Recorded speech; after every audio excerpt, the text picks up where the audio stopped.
What's up, Cooksy Mob? Hey, so I did an interview with Matt Bell from HBI Racing, and he had some interesting comments. I wanted to know what drives a guy to enter into racing. Like, it's not a profitable venture. It could be, and that's what World Supercross is trying to make it. They're trying to get to where teams have value. But right now, the current market in America, you spend and you hope the amount of exposure you will get will return on investment. Right now, with what HBI is spending just this year in the outdoors, $600,000. I don't know that they couldn't have got more exposure. I mean, yeah, that's great that they had Ty Masterpool. He's beating factory guys, but did they really get $600,000 worth of exposure out of HBI? It's something you have to do because you love the sport and you want to just be a part of it.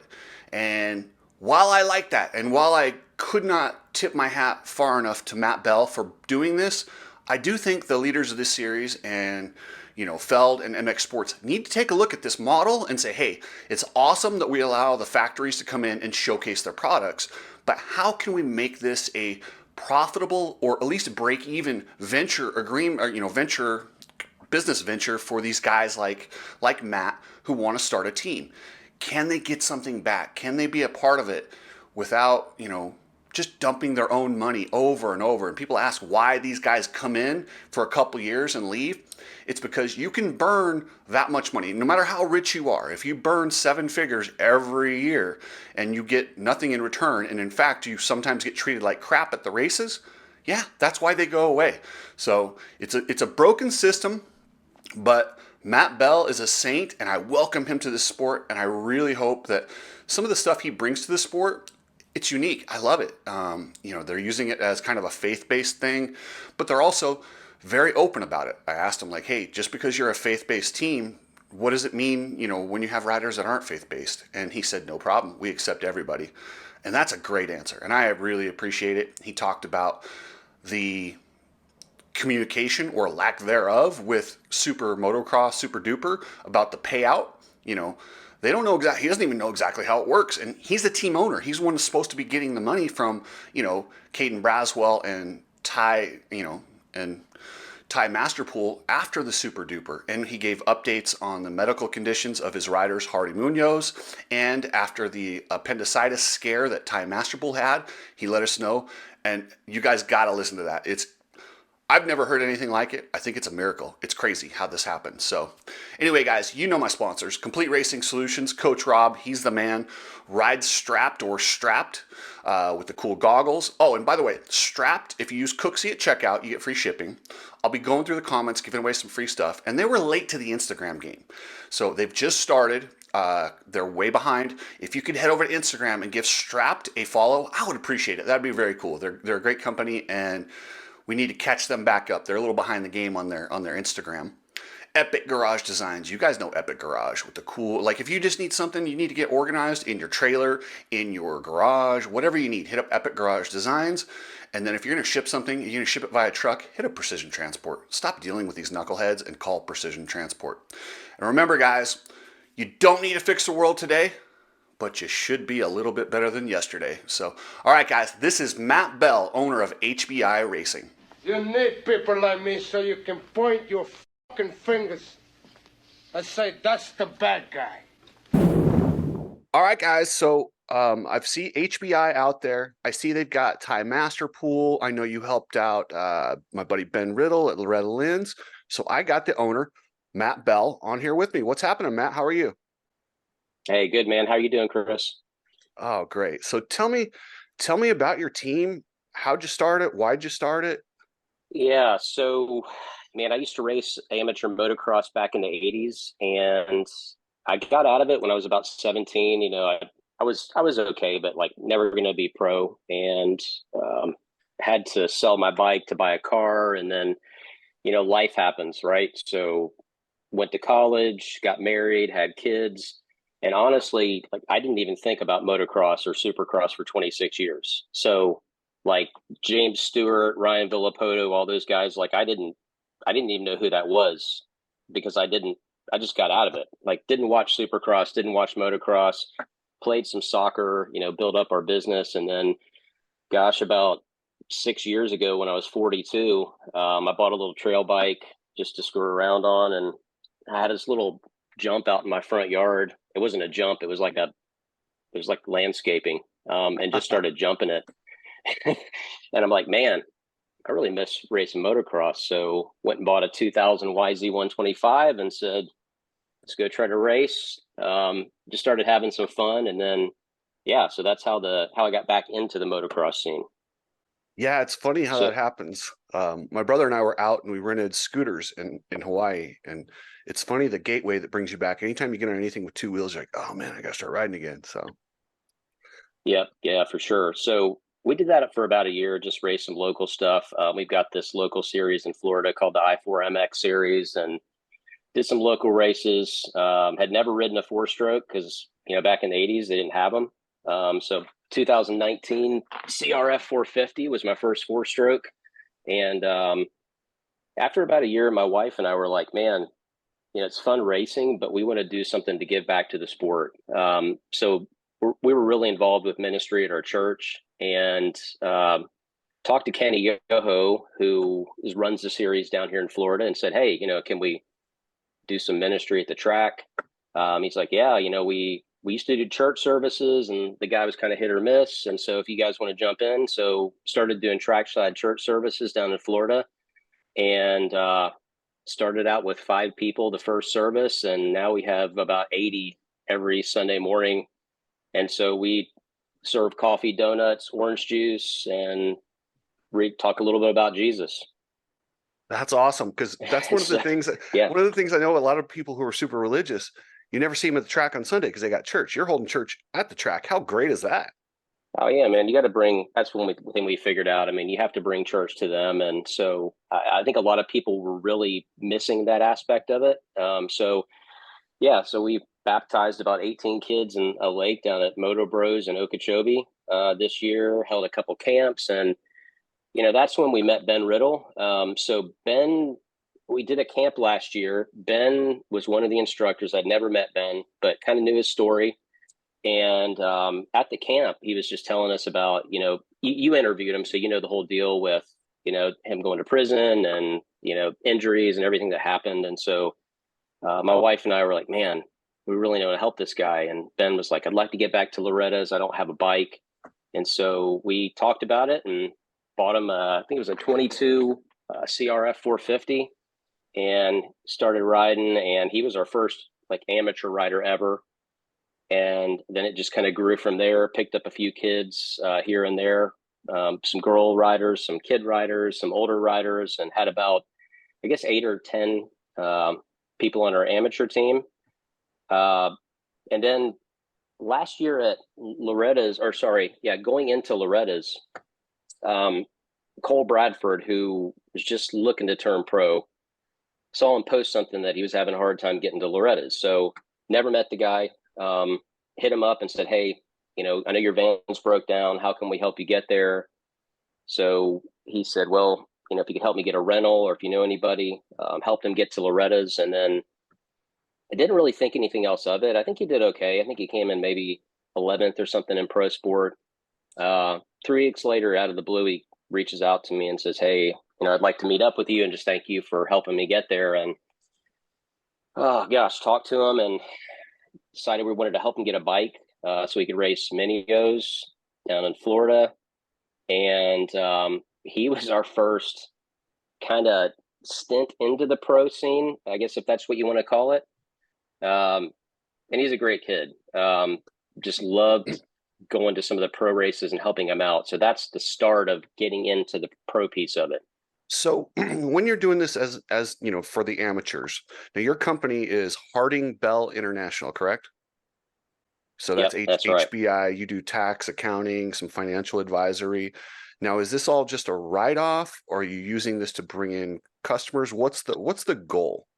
Yeah. So yeah, HBI, I'm a CPA, so I'm a certified public accountant. I try to be as non-CPA like as I can because the stereotypical accountant. I try not to be that way. But the goal of this is really honestly just to give back to the sport. I mean, yeah, it is a write-off, obviously. If I told you how much money we spent this year, it's a big write-off. but it's about giving back to people. I mean, that's my wife and I, Darla, she's one of the team owners. This is a joint effort for us. And, when you sit down with your wife at the dinner table and you say, hey, we're going to go pro racing this year. And I just want to be really clear with you. Like, we're going to spend a minimum of $600,000 of our own money. Are you good with that? And she's like, yeah, let's do it. There aren't a lot of wives that would say yes to that. Yeah, I don't think I've ever, I didn't know there was one until then. So yeah, that's quite the conversation. Hey, we're going to spend $600,000. Wow. So, okay. So this year you start the team. I can't remember. Were you around during Supercross? Did you guys do any Supercross stuff? Yeah, yeah, I guess I need to lead into that. So Cole Bradford, we were looking to send him, just help him out, get around to East Coast Supercross. And at Many O's, RJ Huss, who is has a team called Future MX. Aiden Shive is on the team right now. He's also building a compound in Florida, a training compound. They're doing some stuff there in Dade City. But RJ approached me and said, hey, we're trying to get Aiden Shive to Supercross. You guys are trying to get Cole. Why don't we do something jointly and send these guys to Supercross? So Future MX had bought a rig. They had a semi. So we sent Cole and Aiden to 5 or 6 East Coast Supercross races in 23. And it was a good experience. I mean, we enjoyed what we were doing, and nothing against Future MX. They're awesome.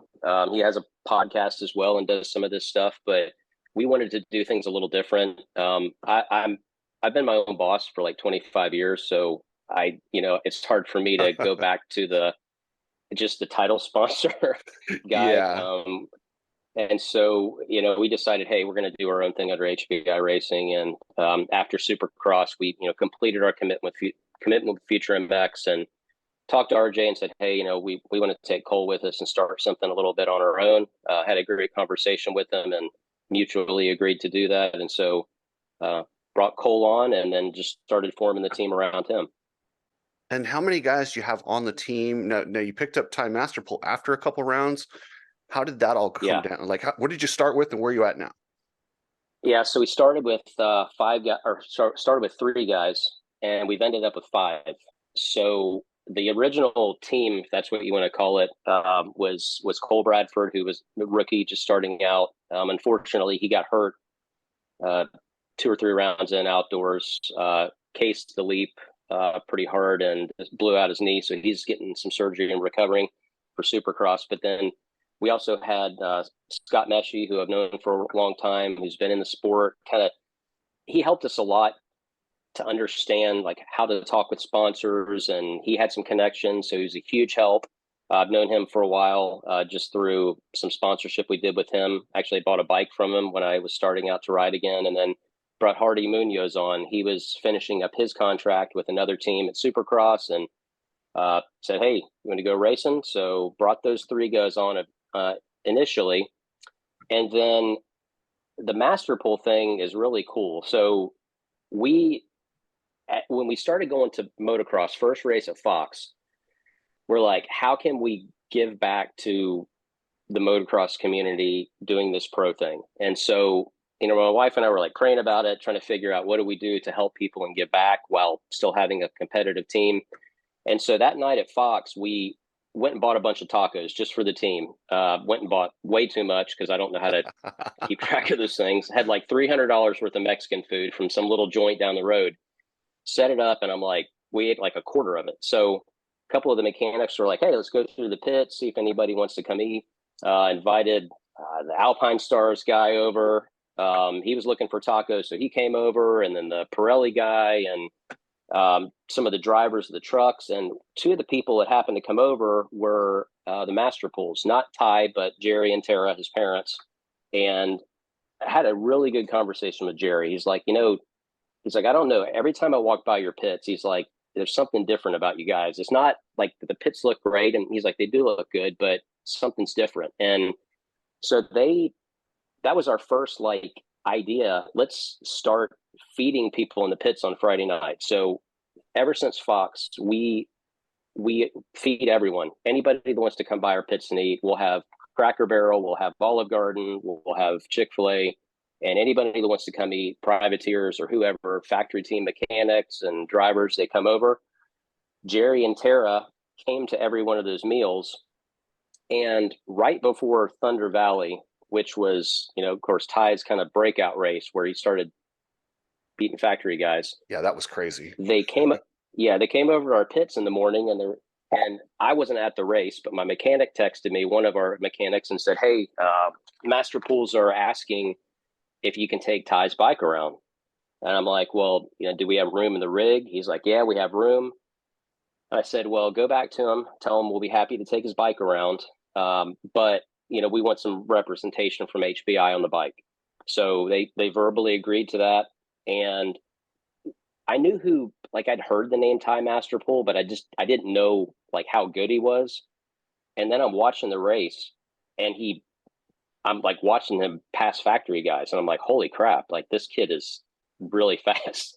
Oh yeah, So after the race at Colorado, people forget he was down in the first turn when he got up there in that first moto. Like it wasn't like he got a good start and hung up there. He was down in the first turn. So sorry, I didn't mean to cut you off there. Yeah, he was like 38. He was like 38. It's crazy. He came back to 8th or 6th or whatever it was. So, I called that night and said, "Hey, get me Ty's number. I want to talk with him." Got a hold of him on the cell phone and said, "Dude, we really want you on the team. We didn't budget for this. We didn't really plan on this, but we'd love for you to ride for us." And so they've been with us ever since. Dang, that's such a cool story. So what's your end goal with the team? Are you trying to get more support? Are you trying to become a major team? Absolutely. We want to build this thing into something that I think the sponsors will be proud of. I'll tell you right now, I mean, right this second, the money that's going into the pro side is 100% funded by my wife and myself. So, we do have some sponsorship through, Redline Oil, FXR. They've been awesome, giving us gear. Redline's giving us oil, Race Tech Titanium. I mean, Pirelli, a lot of these guys are giving us product and discounts. Kawasaki has been huge in helping us with some engines and some parts. So there's been a lot of help that's come in, but no one is like writing us checks yet. And I think a lot of that's that, there have been a lot of teams that have come and gone, I think, like us. And I think people are like, who the heck is this guy? Does he have the money to keep this going? And we do. I mean, with our business, we're going to race. We're racing Supercross next year. We're going to race motocross. We're going to be in the Super Motocross playoffs if everything works out next year. So we're in this for long term, and we want to build it into a legit team that sponsors want to be part of. Well, and you say the playoffs this year. Well, Ty qualified. I know he had the appendix removed. How's he doing? And are you taking him this year? Yeah, absolutely. So we have 2 riders in Super Motocross, and the guy I didn't mention yet was Caden Braswell. So that's right. I he's forgot about Braswell. Rider. Yeah. So brought him on. It was funny. I had a conversation with his dad 3 months ago, and he called me and he's like, I'd never talked to David before. And he's like, "So what are you guys doing?" I mean, like literally asked me that. I'm like, "Well, we're racing motocross." And he's like, "You're not going to make any money at this, right?" I'm like, "Yeah, we're not trying to make money at this. We're doing it because we love it." So we kind of talked a little bit. And when Caden, kind of got to the end of his gas contract, came and talked to us again, and we threw something together in about a week and a half, bike, suspension, the whole 9 yards. But so we're going to have Ty, and then we're also going to have Caden. Caden will be in 250. Ty will be in 450 for Super Motocross. Ty's doing good. It's actually, there's a lot of concern that he had ruptured his appendix at the past race. Found out that wasn't the case. And I don't know if you want to call it a miracle or what it is, but there was talk of surgery. It looks like that's not going to happen. And I'm pretty sure he's going to get released from the hospital today with 0 surgery and ready to crank up and throw down in Super Motocross. You're kidding me. And I've never heard of an appendectomy going that way, that's weird because he rode the first session. And then if you have a bad appendix, I just thought they removed it. That's just not, do they not do that anymore? Well, no, that was the goal. So yeah, they went to the hospital. They were talking with their doctors back in Texas. Doctors in Texas said, I think he's good to fly home. It doesn't look ruptured. It's just, it's definitely enlarged, inflamed. They got on a plane before the race was over, got to Texas, got to the hospital, went to a doctor that, I mean, there's two schools of thought from this. One is like, we'll try to, kill it with antibiotics and see if we can make it better. There's other doctors that are, hey, we're just going to take this thing out. It's a simple surgery. They do it all the time. This doctor was we take these out. And from what I understand, they were prepping him for surgery, and they said, well, let's do another scan. They do a scan. There's like nothing wrong. They can't see anything wrong with it. Had him get up out of bed, bend over, jump up and down. He's like, I don't have any pain. They're like, we're not going to do surgery. We'll keep you in here, try to keep some antibiotics in you to get you better. And hopefully he's being released today. So yeah, unless something's changed, I haven't heard that, but it looks like he's going to be good to go. Wow, that's crazy. That is absolutely insane. I wasn't sure if he'd be. Wow, that's crazy. I'm kind of blown away by that. I've never heard of that with that appendix. So that's I haven't either. A lot of prayers going up for sure. So now he qualifies. All the races weren't necessarily with you guys. Now you're a businessman, and you can see how this is not set up to be a profitable business as a team owner in motocross in the United States. Where does it go? Now they're paying the money to the teams. How does that work with you guys? Yeah, so we're really clear with the riders. I talked to Jerry Masterpool last night, and I said there's a lot of talk going on about how this is going to get paid to the teams. I told Jerry, and I also told Caden and David Braswell, like, if they pay it to us, you guys are getting the money. It's your winnings. I mean, if these guys win a Supercross race, it's going to them. And so regardless of whether we get it in our bank account or not, it's going back to the riders 100%. But I was concerned. I was like, okay, well, what about these guys who qualified for a team? Is it just the team they raced the finale with, or what about the team that's qualified? That's a good question. I don't know. There's a lot of questions, I think, out there that are unanswered right now. I don't know the answer to that, Chris. Really, that's a good question. And then your guy Hardy Munoz. I'm sorry, I'm a huge Hardy Munoz fan. I love watching this kid ride. There's not many kids out there with as much heart as Hardy Munoz, but that's twice this year that I've seen him carried off Colorado and then Budds Creek. How's he doing? He's doing okay. He hit his head really hard, pretty bad concussion. He is having surgery on Thursday. His nose was pretty bad. They're probably going to have to do some plastic surgery and reconstructive surgery to get things straightened out there on his nose. But he texted me a couple days ago and said, hey, thanks for all the support. Looking forward to Supercross. So he is not afraid to let it all hang out. Let's just say that. I think we got to figure out how to keep him on two wheels the whole season. And I think we've got some ideas for Supercross on that. But, that's one thing about Hardy. He is not afraid to twist the throttle on a bike. No. So if we can channel that, he got a 10th at Tampa last year. I remember watching Tampa Supercross. That was the first time I watched him ride. And, he was in the LCQ and he came over the finish line and threw it so hard sideways. I didn't think he was going to bring it back. Won the LCQ. And my wife and I were both like, oh my gosh.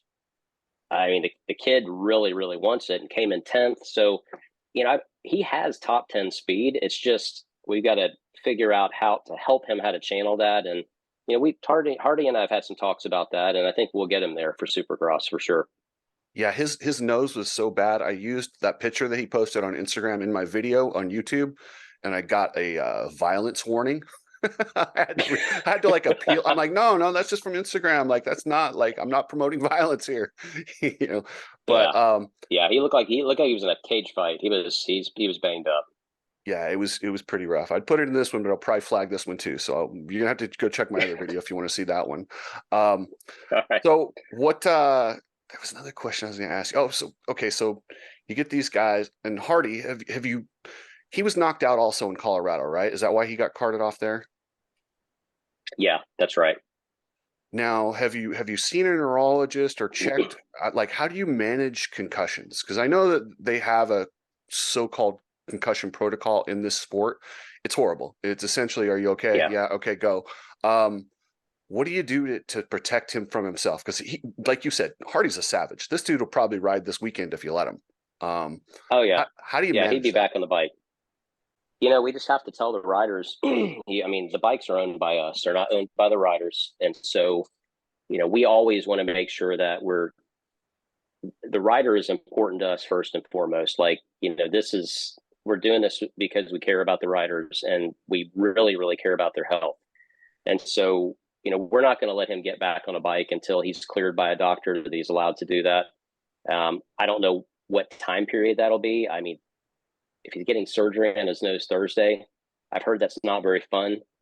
I'm guessing multiple weeks before he'll even want to get back on a bike. So, we're going to take it day by day, but we will make sure he's cleared by a doctor to ride again before he gets back on there.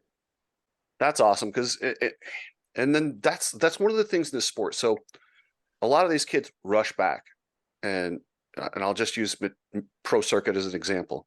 If you get hurt and you don't get hurry and get back on the bike, someone takes your ride. Are you Yeah. are you the same way, or is it different? Are you secure? Do you tell Hardy, hey, take your time? We got you when you come back. How does that work?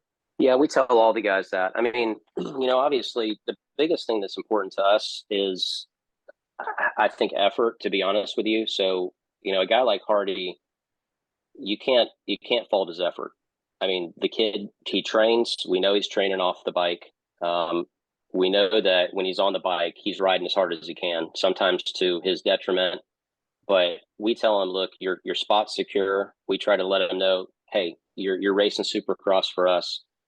We do work contracts with the riders, and so as long as they're keeping to the contract, which is keeping yourself physically fit, you're going out there and doing what you need to do to be competitive, then they're secure in their spot with our team, and that's the same way with Hardy and Cole. I mean, Cole's blew his knee out on the leap. We've told him the same thing. Hey, when you get back, we're ready for you. We got a bike sitting here. It's sitting in my living room right now, and we'll get you back on there and get you riding once you're healed. And then, so next year, obviously, Ty Masterpool is flirting with becoming one of the top guys, period. And if he has a good showing at this super motocross, there's a really good chance one of these big teams might find a spot for him. Now, is that where you just say, Yeah. thank you, good luck, go for it? Or are you trying to keep him? How do you play that out? Yeah, so we want to keep Ty. He's a great rider. I mean, he is one of the top outdoor riders. I don't care if it's you've got a whole full field or not. I mean, I believe he would be top 10 even if you had all the big guys back out in the field and outdoors. He's that fast and he's that good. But we're never going to be able to compete with a factory team. I mean, let's just be honest. Like, I don't have Kawasaki's money, and to be honest with you, when we bring a rider on, we tell them all this. We want you to get picked up by a factory team if you want to be picked up. Like, we understand that's like when you go into motocross and supercross, the dream is, hey, factory ride. Now, Ty, he's a different animal. I mean, there's the Masterpools like to do things their own way, and you've probably talked to a lot of people in motocross that have said the same thing to you. They do, but honestly, they've got a really, really good program. I mean, they know what they're doing. They have a great facility in Texas. I've flown out there and seen it. They're doing something right because they got a kid in the top 10 that was riding a bone stock KX 450 other than suspension. So, if a factory team picks Ty up, and we've had multiple talks with Ty and his parents about that. And, I think if they could have it their way, it would be stay with us, but get some factory support. They've said that a lot of times, multiple times. But I think, if the team comes with the right amount of money and they fit, what Ty wants, I think he would go there, and that's okay. I mean, we'll be happy for him. I can say, hey, we had Ty Masterpool on the team, and he's racing for Monster Energy Kawasaki. Dude, yeah, that's pretty cool. And it'd even be better. Yeah, that would be cool if Kawasaki could support you with factory parts for a couple of the guys. Kind of, I mean, that's not unheard of. That happens all the time in this sport where you get a guy who just can't quite fit in with the team. So they're with a different team, but they just get equipment. I mean, Mike LaRocco started it back in the day with his own Honda thing. Kevin Windham did it. I mean, there's lots of guys who've done that. So yeah, that would be a great route. That would fit their personality, because that's the one thing. And I haven't heard anything really negative about their family, but like you said, they want to do it their way. They know how they want to do it, and they don't really bend too much. And that's what I've heard. So Yeah, no, they want to do it their way. And the thing is, one thing I will say about them, even though they have their own way of doing things, um, they're very, very respectful of us. You know, they don't come and tell us we need to do a certain thing a certain way because that's the way they do it. I mean, they're in the pits with us. They have their own mechanic, Nemo, who's awesome. He, I mean, shoot, when he's not helping Ty, we had an issue with Scott Meshie's bike a couple weeks ago. He came over there, tore the head off the bike, helped the other mechanic. So it is a real team. It's not three riders or four riders plus Masterpool. I mean, we all pull together and we're all in this together. But they're very respectful of if there's something they want to do, they will come talk to me about it. It's not you have to do it this way. And so we appreciate that. I mean, they're just great folks. I can't say anything bad about them. Love to meet them. Love to have Ty on the team. And I notice you're faith based, and you've mentioned that. I know Caden Braswell, very faith based rider. What Yeah, would you consider? Would you sign a rider who wasn't faith based? yeah, absolutely. I mean, we have riders on the team that uh, you know aren't in. I wouldn't say aren't into Christianity, and that's fine. I mean, we're there. You know, our primary goal is to show the love of Jesus and what I consider, the love of Christ to everybody that's around us, whether it's somebody who doesn't have a relationship with Christ or not. That's not criteria. Same thing with our job. I mean, we have people of all different walks. We've got 55 employees. We've got people that believe a lot of different ways, and it's about showing everybody the same type of love. So yeah, yeah, and have no problem with that at all. Dude, that is awesome. That's so good to hear. It's very, very cool to hear the openness and the fact that you welcome what you do, but you also accept others. Dude, the world needs more of that. So Matt, Yeah, where do you see your team in 5 years? you know, I I'm gonna give a shout out to Club MX because I've talked with Mike uh, at Club MX quite a bit. And we talk a lot when we're up in the team manager tower, and I respect him a lot. I've told many people this. I would like to have a what I would call a Club MX style team. That's where I would like to see HBI racing. I think they've done an awesome job, and the way they've kind of grown the team. Have a lot of respect for him. Mike Bonacci is an awesome dude. He's I mean, shoot, I went over and talked to him, had never met him, gave us tons of tips about how he would suggest running the team. And yeah, I appreciate that because you don't get that. I mean, you're in competition, right? I mean, Masterpool is out there battling with Marchbanks. So we are in competition, but it's awesome that he's willing to really give some tips and help out and kind of steer us away because there are people in the industry. And I think everybody knows this that want to take advantage, don't have great intentions. And I just respect the way they do things. I'm not saying we're going to have HBI racing facility. I mean, I don't really have a lot of, not really interested in running a training facility. We're down at Sandbox in Florida right now. I think they're great folks. Jason and his wife are doing an awesome job out there. So we're going to be out there for a while, but I like the way Club MX does things. So yeah, that's where I would see us in 5 years. That's awesome. The sport needs more of that. And then also coming in, being a businessman, being a successful businessman, and you see the model of this sport the way it is. To me, I Yep. get frustrated because I look at the World Supercross and I feel like the World Supercross is doing everything they can to make it team profitable. Do you think the United States series should follow a little bit more and do what could they do more to make this more of a more enticing to business people to try and start teams? Yeah, I mean, I think that World Supercross. I think they're doing a lot of things right. I think they. I think dragging bikes all around the world doesn't make a lot of sense to me. I just when I first heard about it and saw it, I said in my head, this is not going to work out long term because there's just not enough. There's too much expense in the way they're doing it. I think if you had World Supercross and it was Europe, like Germany, England, France, you can get in a car, you can drive, you can jump on a train, and you're 2 hours away. But when you're dragging bikes, to Australia and to Canada and all over the world, it just seems like a lot of money if you don't have millions and millions of support.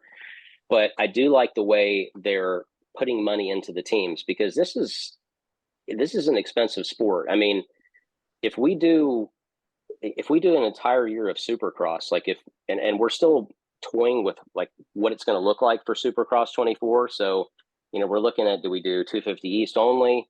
If we get some outside support, we might do the entire season and do 450 and 250. There's some discussions there with that. But if we do 31 races, which is what it would be if you race all the rounds of Supercross, all the rounds of outdoors, plus the SMX playoffs, 31 rounds, you're pushing $1 million of cost.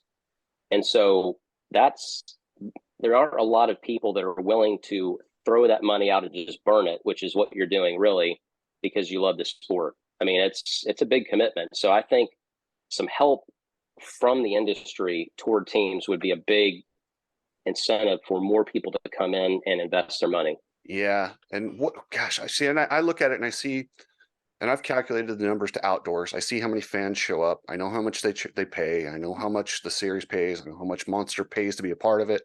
I just feel like some of that money should come back to the teams who do complete the entire series. I'm not saying anyone could just drop in, but somebody like you has paid $600,000 to get through this outdoor season and are planning to spend $1 million next year. There should be some sort of an offset at the end of that next year. Hey, if you get two riders inside the top 40, you get this, kind of like how F1 does. Yeah. And I would hope they'll figure something out, and it's getting better. And I can see just the simple fact that I know it's a cluster what they're doing right now as far as pay the teams, pay the riders, but that shows that it's on their mind. So yeah, no, I think the World Supercross was good because it helped, the folks in the US felt, and MX Sports realized that, hey, there could be some competition out there. And I think it was good for the riders. I think, I hope our guys win some money. They need it, I mean, these guys deserve it. Ty's worked his butt off this year. Caden's been, we're the third team he's had this year. So he deserves to win some money, and I hope they go in there and smash it out of the park and make a little money to enjoy before they run into Supercross this year. Awesome. Matt, well, thank you so much for the time. I really appreciate it. I'll be at Charlotte. So Friday, dinner at your place, huh? Dinner at our place. Yeah, I don't know if it's going to be Cracker Barrel yet or what, but we'll figure it out. It'll be something good. Okay, sounds good. Well, man, thank you so much for the time. I love what you're doing. It's just pretty cool. And if anyone needs tax, financial, go to HBI. How do they do that? Can they do it online from anywhere? How do we? Yeah, just go to hbitax.com. All of my contact detail is in there, and phone number and email. So love to help them out. Awesome. Thanks, brother. You have a good night, and I really appreciate you taking time for me. All right. Thanks, Chris. You too, man.